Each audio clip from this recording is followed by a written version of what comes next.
Bismillahirrahmanirrahim. Assalamualaikum warahmatullahi wabarakatuh. Alhamdulillahirabbil alamin wa bihi nasta'inu ala umuri dunya waddin. Assalatu wassalamu ala asyrafil anbiya wal mursalin wa ala alihi wa sahbihi ajma'in. Amma ba'd. Bapak-bapak, rekan-rekan, sahabat-sahabat, jamaah perwiritan RT 01, RW 16 dan sekitarnya yang dimuliakan oleh Allah Subhanahu wa taala. Apa kabar Bapak-bapak semua, kawan-kawan semua sehat? Alhamdulillah. Bersyukur kita atas karya Allah Subhanahu wa taala, pada malam hari ini kembali kita dipertemukan oleh Allah Subhanahu wa taala dalam rangka perwiritan atau majelis taklim kita RT 01 RW 16 dan sekitarnya. Alhamdulillah malam hari ini bertempat di rumah Bapak Widianto. Mudah-mudahan apa yang disuguhkan untuk kita, apa yang dihidangkan untuk kita, tempat yang disediakan untuk kita kiranya menjadi asbab turunnya berkah dan rahmat Allah untuk Pak Widi dan sekeluarga. Amin. Salawat dan salam buat junjungan kita Nabi besar Muhammad sallallahu alaihi wasallam. Allahumma shalli ala sayyidina Muhammad wa ala ali sayyidina Muhammad. Bapak-bapak, rekan-rekan, kawan-kawan yang dimuliakan Allah Subhanahu wa taala, malam hari ini nasihat kita tentang menyambut atau menyongsong tahun baru Islam 1447 Hijriah. Nabi Muhammad sallallahu alaihi wasallam dilahirkan di Mekah tanggal 12 Rabiul Awal tahun gajah, belum ada tahun. Lalu kemudian 53 tahun kemudian usia Nabi diperintahkan oleh Allah untuk berhijrah ke Madinah. Bukan karena Mekah itu mengalami sesuatu penyakit dan sebagainya, bukan. Akan tetapi memang perintah dari Allah Subhanahu wa taala.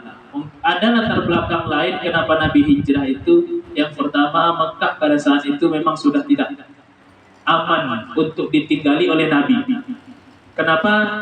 Bahkan jangankan musuh-musuhnya, pamannya pun ingin berniat membunuh Nabi.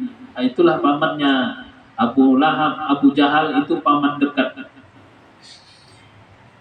Saking tidak amannya Nabi Sallallahu Alaihi Wasallam, di saat pergi ke Masjidil Haram pun harus mengalami rintangan yang banyak, dilempari kotoran unta, diludah, dan ancaman pembunuhan dan lain sebagainya. Lalu kemudian Allah perintahkan Nabi untuk hijrah ke Madinah.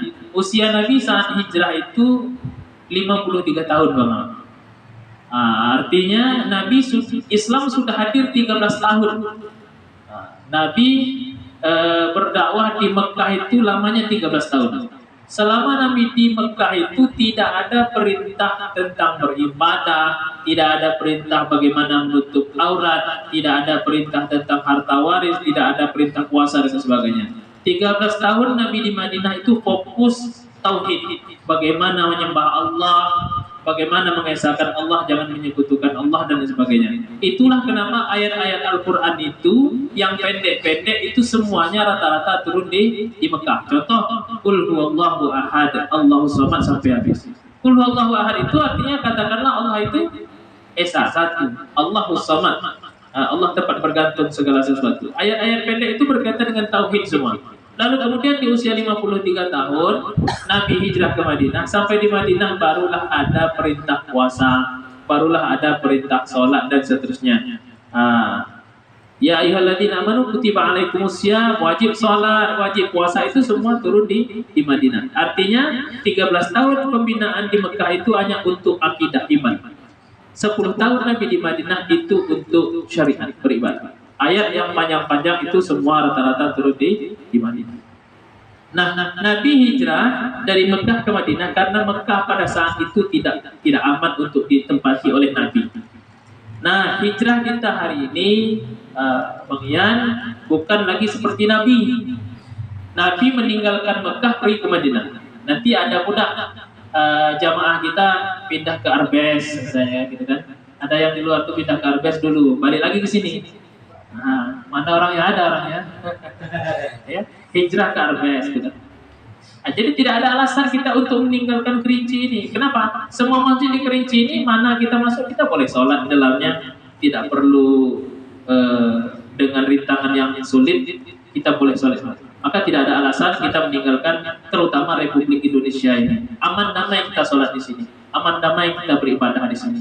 Inilah negeri kita, Republik Indonesia tercinta. Tidak ada alasan kita untuk hijrah. Oh, saya tidak suka tinggal di Indonesia, saya ingin tinggal di Iran saja gitu kan, karena rudal Israel kita. Nah itu, hijrah kita hari ini bukan hijrah tempat seperti Nabi lagi. Tapi hijrah kita itu secara makna. Apa hijrah secara makna? I'tiqadiyah, syu'uriyah, akhlakiyah, fikriyah. Pikiran kita yang harus kita hijrahkan. Apa pikiran yang mesti kita hijrahkan itu? SMS. Susah melihat orang lain, senang melihat orang lain, susah. Berarti penyakit hati. Kembali ke kajian kita 2 minggu yang lewat. Itu yang mesti kita hijrahkan. Astagfirullahaladzim. Lah bonti-bonti lah menyakap orang itu. Artinya usia kita terus bertambah, tahun terus berganti, tapi perangai kita tak juga berganti-ganti. Nampak orang bukan sisi baik yang kita tengok, tapi sisi buruk yang terus kita perhatikan. Padahal banyak sisi kebaikan yang bisa kita ambil dari seseorang, tapi kita fokus pada sisi keburukannya saja. Itulah kenapa filosofi Allah jadikan mata kita 2, mulut kita 1. Artinya apa? Lebih banyak kita melihat sisi yang baik daripada mengomentari yang buruk-buruk.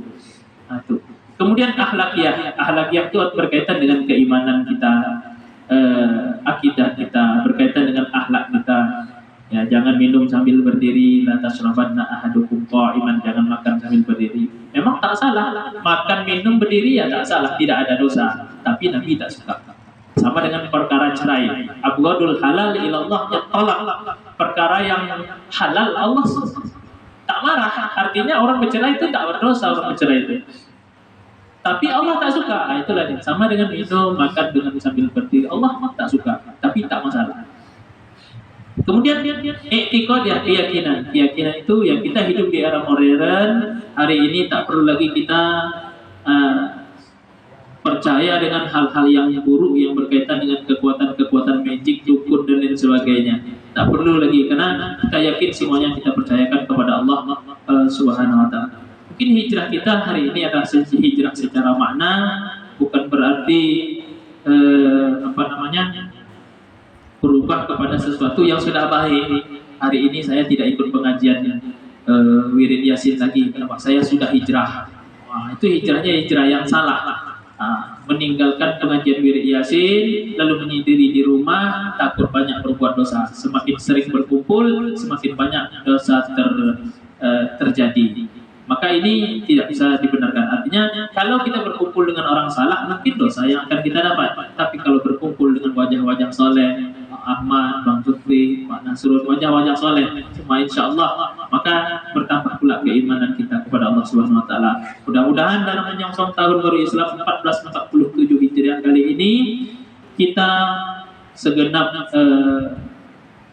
warga Masjid Tauhid dan sekitarnya, terutama perwitan kita RT 01 RW 16 dan sekitarnya, hidup kita tahun ini lebih baik daripada tahun-tahun sebelumnya. Amin ya rabbal alamin. Inilah yang bisa saya sampaikan, mudah-mudahan bermanfaat untuk kita semua. Saya Riki Chandra Wiranata, penyuluh agama Islam Kecamatan Pangkalan Kerinci. Assalamualaikum warahmatullahi wabarakatuh.